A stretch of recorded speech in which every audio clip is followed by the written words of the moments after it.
ये कहानी एक ऐसे आदमी की है जिसके ऊपर $2,10,308 का लोन है और अब उसके पास आत्महत्या करने के अलावा कोई भी रास्ता नहीं है और वो ऐसा करता भी है, लेकिन इसके बाद उसकी पूरी जिंदगी बदल जाती है। Bollywood silver screen presenting castaway on the moon. इस कहानी की शुरुआत में एक आदमी को दिखाया जाता है जिसका नाम किम है और किम को एक कंपनी से कॉल आता है। ये कॉल उस कंपनी से है जहां से किम ने लोन लिया है और उसे बताया जाता है कि आपका इंटरेस्ट अब और भी ज्यादा बढ़ चुका है और आपका कुल लोन है $2,10,308 का और आपको जल्द से जल्द चुकाना होगा। क्या आप कुछ कहना चाहते हैं? किम कहता है कि अब तुमने मेरे इरादे में मुझे और भी श्योर कर दिया है और इसके बाद वो फोन को डिस्कनेक्ट कर देता है। किम ने ऐसा इसलिए कहा होता है क्योंकि वो इस वक्त एक ब्रिज के ऊपर खड़ा होता है जहां पर नीचे एक बहुत बड़ी नदी बह रही होती है और वो आत्महत्या करने की सोच रहा होता है और उसी वक्त उस कंपनी का कॉल आ जाता है जिस कंपनी का उसने कर्जा देना है और इस कॉल के बाद उसके दिमाग में जो हाना हाना की जंग चल रही थी अब उसके दिमाग में सिर्फ हाँ है और वो उस ब्रिज से नीचे नदी में कूद जाता है, लेकिन किम की जान बच जाती है और जब उसकी आंखें खुलती है तो वो नदी के किनारे होता है। दरअसल वो एक आइलैंड में पहुंच चुका है। वो चारों तरफ देखता है, यहाँ से शहर बहुत ज्यादा दूर नहीं होता। वो अपने आप को कोसता भी है, वो कहता है कि मर भी नहीं सकता। इसके बाद वो अपने फोन को ऑन करने की भी कोशिश करता है क्योंकि उसका फोन गीला है, इसीलिए उसका फोन ऑन नहीं होता और अब वो आइलैंड में चारों तरफ घूमना शुरू करता है क्योंकि वो यहाँ से निकलना चाहता है, लेकिन यहाँ से निकलने का कोई भी रास्ता नहीं होता। हालांकि ऊपर से एक बहुत बड़ा ब्रिज जा रहा होता है जहाँ से वो कूदा था, लेकिन इसका जो सीमेंट का खंबा होता है वो इतना सपाट होता है कि वो उस पर चढ़ ही नहीं सकता और किम को रात को वहीं पर सोना पड़ता है। और अगली सुबह जब वो उठता है तो उसे एक शिप की आवाज आती है। वो भागता हुआ उस तरफ जाता है, वो उन्हें हाथ हिलाता है। वो कहता है कि मुझे मदद की जरूरत है, मैं यहाँ पर फंस चुका हूँ। लेकिन शिप के ऊपर जो लोग होते हैं उन्हें लगता है कि किम उन्हें हाथ हिला रहा है, वो उन्हें हाय कर रहा है, तो वो भी उसे हाथ हिलाना शुरू कर देते हैं। किम बहुत चीखता है, बहुत चिल्लाता है, वो अलग अलग तरीके से हाथ हिलाता है, लेकिन जो आदमी उसे देख रहा होता है वो भी उसी तरीके से हाथ हिलाता है। उसे लगता है कि वो उसे हाय कर रहा है। अब शिप वहां से गुजर जाता है और किम रेत में HELP हेल्प लिखता है ताकि कोई उसे देख ले और उसकी मदद के लिए यहाँ पर आए। किम को पूरा कॉन्फिडेंस है कोई ना कोई यहाँ पर आएगा, उसकी मदद करेगा क्योंकि ये आइलैंड शहर से बहुत पास होता है। किम अपना फोन दोबारा से ऑन करने की कोशिश करता है और इस बार उसका फोन ऑन हो जाता है। इस बात से उसे बहुत खुशी होती है और वो सबसे पहले इमरजेंसी कॉल करता है और किम उन्हें बताता है कि मैं एक आइलैंड में फंस गया हूँ, मुझे तुम्हारी मदद की जरूरत है। वो उससे उस आइलैंड का पता पूछते हैं। किम को इस आइलैंड का पता नहीं होता। वो उन्हें इतना कहता है कि हैन रिवर के पास जो आइलैंड है मैं वहीं पर फंसा हूँ। ये बात सुनकर वहां पर जो आदमी किम की बातें सुन रहा होता है वो कहता है गेट लॉस्ट और फोन काट देता है क्योंकि हैन रिवर के पास कोई भी ऐसा आइलैंड नहीं होता जहां पर कोई आदमी फंस सके। ये एक छोटा सा टापू है जो शहर से इतना पास होता है कि कोई सोच भी नहीं सकता कि कोई इस टापू पर फंस सकता है। किम अपनी गर्लफ्रेंड को भी फोन करता है और वो उसे कहता है कि मुझे तुम्हारी मदद की जरूरत है। उसकी गर्लफ्रेंड उसे कहती है कि हमने फैसला किया था कि हम दोनों एक दूसरे को कॉल नहीं करेंगे, हम दोनों के बीच में सब कुछ खत्म हो चुका है। दरअसल इन दोनों का ब्रेकअप हो चुका होता है। किम उसे समझाने की कोशिश करता है कि वो एक टापू में फंस चुका है, उसे उसकी मदद की जरूरत है, लेकिन उसे लगता है कि वो सिर्फ उससे मिलने का बहाना कर रहा है। किम उसे कहता है कि मेरे फोन की बैटरी खत्म होने वाली है और इतना कहते ही उसका फोन बंद हो जाता है और अब किम के पास कोई भी रास्ता नहीं है कि वो यहाँ से बाहर किसी से संपर्क कर सके क्योंकि उसका फोन ऑफ हो चुका है। और किम ये फैसला करता है कि अब वो नदी को तैर कर पार करेगा और वो नदी में चला जाता है, लेकिन वो तैरना नहीं जानता और वो अब नदी में डूबने लगता है। लेकिन इससे पहले कि उसकी डूबकर जान चली जाती, नदी एक बार फिर से उसे किनारे पर फेंक देती है। किम अब पूरी तरह से फ्रस्ट्रेट हो जाता है और वो अपनी जान देना चाहता है, इसीलिए वो अपनी टाई निकालता है, पेड़ पर लटकाता है और अपने आप को फांसी के फंदे पर लटकाने वाला होता है कि तभी सायरन बज जाता है। और ये सायरन होता है सिविल डिफेंस ड्रिल का, जो साल में 2 बार 20-20 मिनट के लिए होता है। ये एक तरह की प्रैक्टिस होती है जिसमें साल में 2 बार पूरे देश को पॉज कर दिया जाता है ताकि अगर कोई भी इमरजेंसी हो या देश में कोई भी आपदा आए या देश में कोई भी अटैक करे तो उसके लिए सब पहले से तैयार हो। और इसीलिए जो आदमी जहाँ पर होता है वो वहीं पर रुक जाता है, जो गाड़ी जहाँ पर होती है वो वहीं पर रुक जाती है। और अब किम भी रुक जाता है, वो सोच में पड़ जाता है। वहीं इस टापू से दूर एक घर को दिखाया जाता है जहाँ पर एक कमरे में एक लड़की रहती है और ये लड़की पिछले 3 सालों से अपने कमरे से बाहर नहीं निकली और साल में सिर्फ ये कमरे की खिड़कियां दिन में 2 ही बार खोलती है जब सायरन बजता है, यानी कि जब सिविल डिफेंस ड्रिल होती है, क्योंकि इस वक्त पूरा का पूरा शहर एक तरह से पॉज होता है और इसे शहर को इस तरह से देखना बहुत अच्छा लगता है। इस लड़की का नाम सारा है। ये सुबह उठती है और अपनी मॉम के ऑफिस जाने के बाद ही ये वॉशरूम जाती है। इसकी मॉम ऑफिस जाने से पहले इसके लिए खाना बनाकर चली जाती है और ये उस खाने को अपने कमरे के अंदर ले जाती है। दरअसल ये अपने घर वालों के सामने भी नहीं आती और ना ही उनसे ज्यादा बात करती है। इसका अपना पूरा रूटीन अपने कमरे में है। ये 9 बजे अपने कंप्यूटर पर बैठ जाती है। दरअसल इसकी एक वेबसाइट है जहाँ पर ये ब्लॉग्स लिखती है। इसका मानना है कि हम कंप्यूटर के अंदर अपनी पूरी एक अलग दुनिया बना सकते हैं और जो भी हम लोगों को विश्वास दिलाना चाहें हम उन्हें विश्वास दिला सकते हैं। इसीलिए ये अपनी बहुत सारी फोटोज को एडिट करके अपनी वेबसाइट पर अपलोड करती रहती है। ये एक तरह से सारा का जॉब है जो उसने खुद अपने लिए चुन लिया है। सारा को चांद देखना बहुत पसंद है, इसीलिए जब पूरी दुनिया सो जाती है तो वो अपने टेलीस्कोप से चांद देखती है। वो कहती है कि चांद को देखकर उसे कभी भी अकेलेपन का एहसास नहीं होता, क्योंकि चांद भी बहुत अकेला है, ठीक उसी तरह जिस तरह से सारा अपनी जिंदगी में बिल्कुल अकेली है। सारा अपने आप को बिजी रखने के लिए वॉक भी करती है ताकि उसे लगे कि उसका दिन बहुत बिजी था। और आज साल के उन 2 दिनों में से एक दिन है जब सारा दिन के वक्त अपने कमरे के पर्दे खोलती है ताकि वो पूरे शहर को अपने टेलीस्कोप से देख सके और वो साथ ही साथ शहर की फोटो भी खींचती है।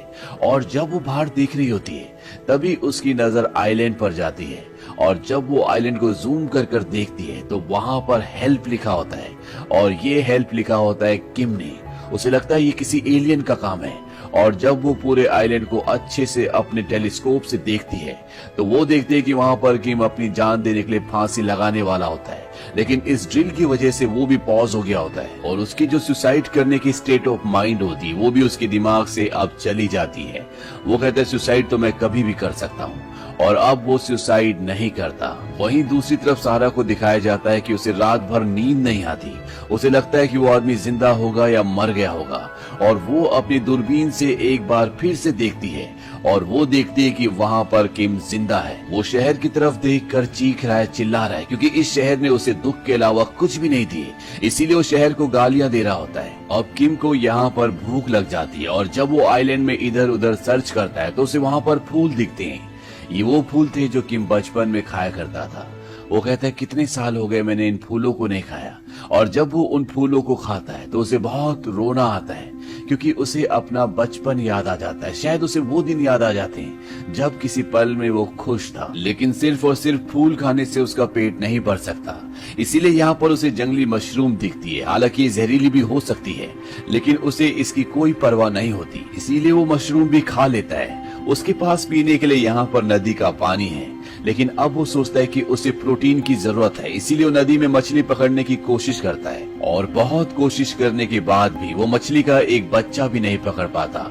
उसे आइलैंड में बर्ड भी दिखते हैं, वो उन्हें भी पकड़ने की कोशिश करता है, लेकिन यहाँ भी उसके हाथ असफलता ही लगती है।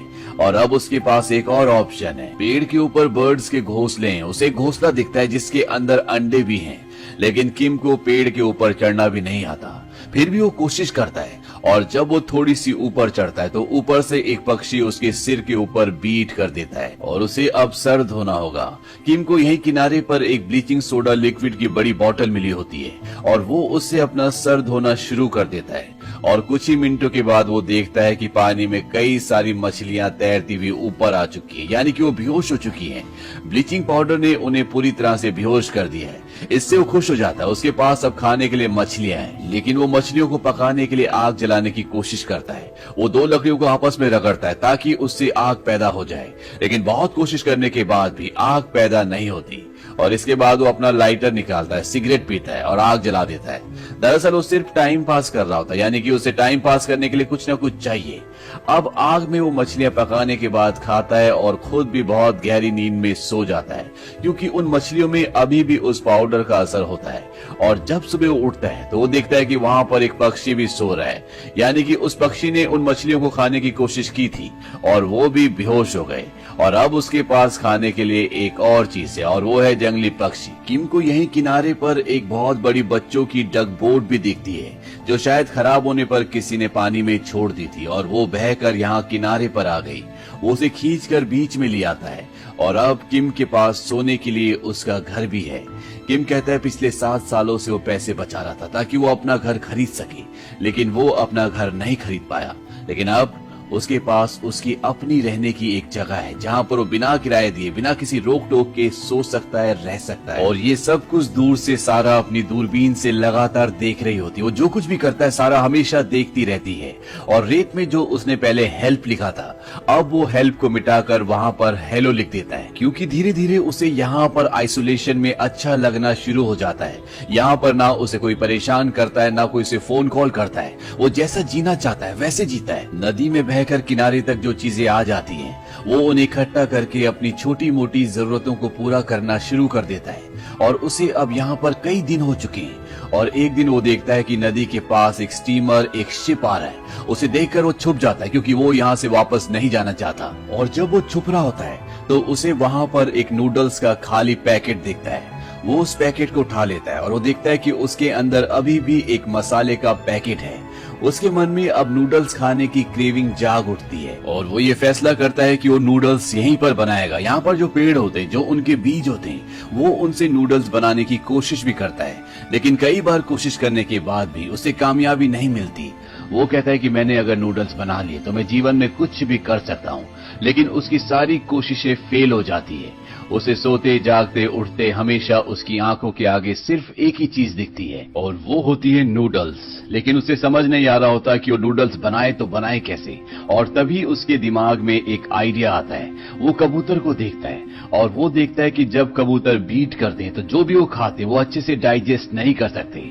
और किम अपने आप को बोलता है कि मुझे एक कबूतर की तरह सोचना होगा और वो जमीन पर कबूतर की तरह बैठकर सोचना शुरू कर देता है। वो सोचता है कि कबूतर क्या खाते हैं और उसके दिमाग में आता है कि कबूतर सीड्स खाते हैं, यानी कि वो बीज खाते हैं। और अब वो उनकी जो बीट होती है उसे इकट्ठा करना शुरू कर देता है और इसके लिए वो अपना क्रेडिट कार्ड यूज करता है। वही क्रेडिट कार्ड जिसकी वजह से आज वो यहाँ पर है, जिसकी वजह से उसने आत्महत्या करने की कोशिश की थी। और कबूतर की बीट से सीड्स इकट्ठा करने के बाद वो एक अच्छी जगह देखता है जहाँ पर वो खेती कर सकता है और उस जगह पर वो बहुत मेहनत करता है और जितने भी सीड्स होते हैं वो उस जगह पर बो देता है। लेकिन ये सब इतना आसान नहीं होता। वहां पर एक बहुत बड़ा पत्थर भी होता है जिसे हटाने में उसे बहुत मेहनत लगती है, लेकिन वो हार नहीं मानता। वो उस पत्थर को वहां से हटा देता है। इसी दौरान उसे बहुत पसीना भी आ जाता है और जब उसका पसीना उसकी जबान पर लगता है तो ये बहुत ही सॉल्टी होता है। ये उसकी मेहनत का पसीना है, ये पसीना उसकी उम्मीद का। और उसने कई दिनों से सॉल्ट नहीं खाया, इसीलिए वो अपने पूरे शरीर को चाटना शुरू कर देता है। वो कहता है कि मैंने जीवन में इससे सॉल्टी चीज कभी भी नहीं खाई। यहाँ खेती वाली जगह पर वो कुछ केचुए भी डाल देता है ताकि जमीन हवादार बने और उसकी फसल अच्छे से उगे। और जो टाई उसने फांसी लगाने के लिए पेड़ पर लटकाई थी, अब वो उसे उतार देता है और उसका जो सूट होता है उससे वो स्केयर क्रो बनाता है ताकि कोई भी पक्षी उसकी फसल के आसपास ना आ सके। अब ऐसा लगता है जैसे मानो उसे जीवन में एक मकसद मिल गया हो। भले ये मकसद दूसरों के लिए बिल्कुल बेबुनियादी हो, लेकिन वो किसी भी तरह से फसल उगाकर नूडल्स बनाना चाहता है और जो उसके पास नूडल्स का मसाला है वो उसे उसमें डालकर नूडल्स खाना चाहता है। हालांकि एक बार उसने इस पैकेट को फाड़कर मसाला खाने की कोशिश भी की थी ताकि उसकी क्रेविंग मिट जाए, लेकिन उसने उस वक्त अपने आप को रोक लिया और ये तय किया कि किसी भी कीमत पर वो यहाँ पर नूडल्स बनाएगा। और अब सुबह से लेकर शाम तक हमेशा वो इसी बारे में सोचता है कि किस तरह से उसकी फसल उगेगी, किस तरह से वो नूडल्स बनाएगा। और दूर से सारा ये सब कुछ देख रही होती है और साथ ही साथ वो उसकी पिक्चर्स क्लिक करके अपनी वेबसाइट पर भी अपलोड कर रही होती है। और वो उसकी पिक्चर्स के साथ ये लिखती है कि ये शाई है, जब भी किसी को आते हुए देखता है तो ये छुप जाता है। साथ ही साथ ये अपना पसीना भी चाटता है, बहुत गंदा है, ये पेड़ पर चढ़ता है, इसे एडवेंचर पसंद है। और एक सबसे खास बात, इसे नूडल्स खाने का बहुत मन है, किसी भी कीमत पर नूडल्स खाना चाहता है। लेकिन मुझे समझ नहीं आता कि मैं इसकी मदद कैसे करूं। क्या मुझे नासा की मदद लेनी चाहिए या खुद मुझे जमीन पर जाना चाहिए? वो ऐसा इसलिए बोलती है क्योंकि 3 सालों से उसने घर से बाहर कदम नहीं रखा और अब वो ये फैसला करती है कि उसी को कुछ करना होगा। और जब रात को सब सो जाते हैं तो वो घर से हेलमेट पहनकर निकलती है और वो उसी ब्रिज पर पहुंच जाती है जहां से वो बीच बहुत नजदीक है। और वो एक बॉटल के अंदर एक मैसेज डालकर उसे पानी में फेंक देती है, क्योंकि वो जानती है कि वो बॉटल तैरते हुए नदी के उस किनारे पर पहुंच जाएगी जहां पर किम है।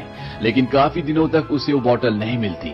किम को आज यहाँ पर पूरे 3 महीने हो चुके हैं। अब उसे मछली पकड़ना भी आ गया है। वो पेड़ पर भी चढ़ जाता है और वहाँ से घोंसलों से वो अंडे निकाल कर खा लेता है, यानी कि अब उसे खाने की कोई भी प्रॉब्लम नहीं है। और साथ ही साथ वो अपनी खेती पर भी ध्यान रखता है। और एक दिन उसे वो बॉटल मिल जाती है जिसके अंदर सारा ने उसके लिए मैसेज भेजा है। और जब वो उस बॉटल के अंदर से कागज निकालता है तो पूरा कागज खाली होता है और उस पर सिर्फ एक ही वर्ड लिखा होता है, और ये वर्ड होता है हेलो, जैसा कि किम ने खुद रेत पर लिखा है। और वो समझ जाता है कि सामने जो बिल्डिंग्स है वहां से कोई ना कोई उसे देख रहा है और उसी ने इस मैसेज को यहाँ तक पहुंचाया है। लेकिन किम यहाँ पर अब अकेला नहीं है, उसका यहाँ पर एक दोस्त है और वो दोस्त है उसका स्केयर क्रो जो उसने बनाया है। और उसने स्केयर क्रो को जो अपनी पैंट पहनाई थी उस पैंट को उतार कर वो खुद पहन लेता है, क्योंकि वो जानता है कि कोई ना कोई उसे देख रहा है। यहाँ पर जो उसने बीज बोए थे वो अब छोटे छोटे पौधे बन चुके हैं, जिससे उसे बहुत खुशी होती है। सारा का मैसेज उसे 17 दिनों बाद मिला था। सारा 17 दिनों से इंतजार कर रही थी और अब वो रेत पर लिखता है कि हाउ आर यू। और जब सारा को ये दिखता है तो उसे बहुत खुशी होती है।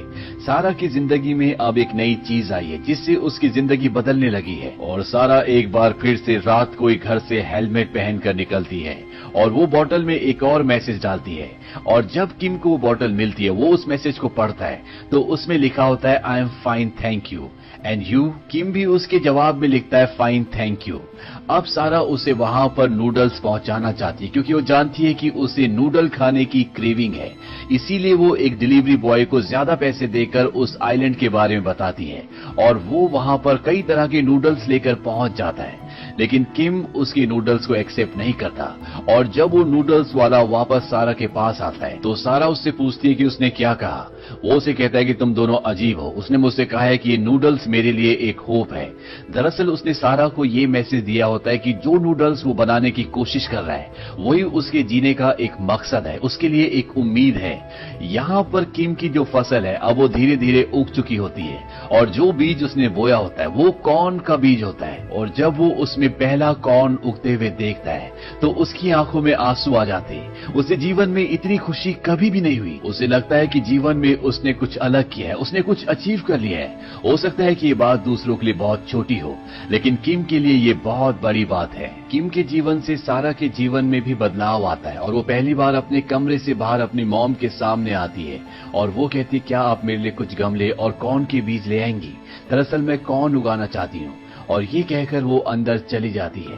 इस बात से सारा की मॉम को बहुत खुशी होती है, क्योंकि उसका जीवन बदल रहा है। अब वो धीरे धीरे नॉर्मल हो रही है। वहीं किम के कॉर्न अब पूरी तरह से पक चुके हैं और वो पहली बार अपनी फसल से कॉर्न तोड़ता है और वो उससे नूडल्स बनाता है। और जो पैकेट उसने कई महीनों से अपने पास बचा कर रखा था जिसमें नूडल्स का मसाला है, वो मसाला उसके अंदर डालता है। और जब नूडल्स बन जाते हैं और जब वो उन्हें खाता है तो उसकी आंखों में आंसू होते हैं। वो बहुत इमोशनल हो जाता है, क्योंकि ये उसके लिए महज नूडल्स नहीं है, बल्कि ये उसके लिए वो उम्मीद है जिसने उसे जिंदा रखा, जिसने उसे ये सिखाया कि जिंदगी में हमें कभी भी हार नहीं माननी चाहिए, बल्कि हमेशा पॉजिटिव रहकर काम करते रहना चाहिए। और किम को रोते हुए और नूडल्स खाते हुए दूर से सारा अपने कैमरे से, अपनी दूरबीन से देख रही होती है और वो उसके लिए एक नोट भी भेजती है जिसमें वो लिखती है कांग्रेचुलेशंस। और ये नोट पढ़ने के बाद किम भी अब रेत पर उससे एक सवाल पूछता है। वो वहां पर लिखता है who are you and why, यानी कि तुम कौन हो और तुम मुझे मैसेजेस क्यों भेजती हो।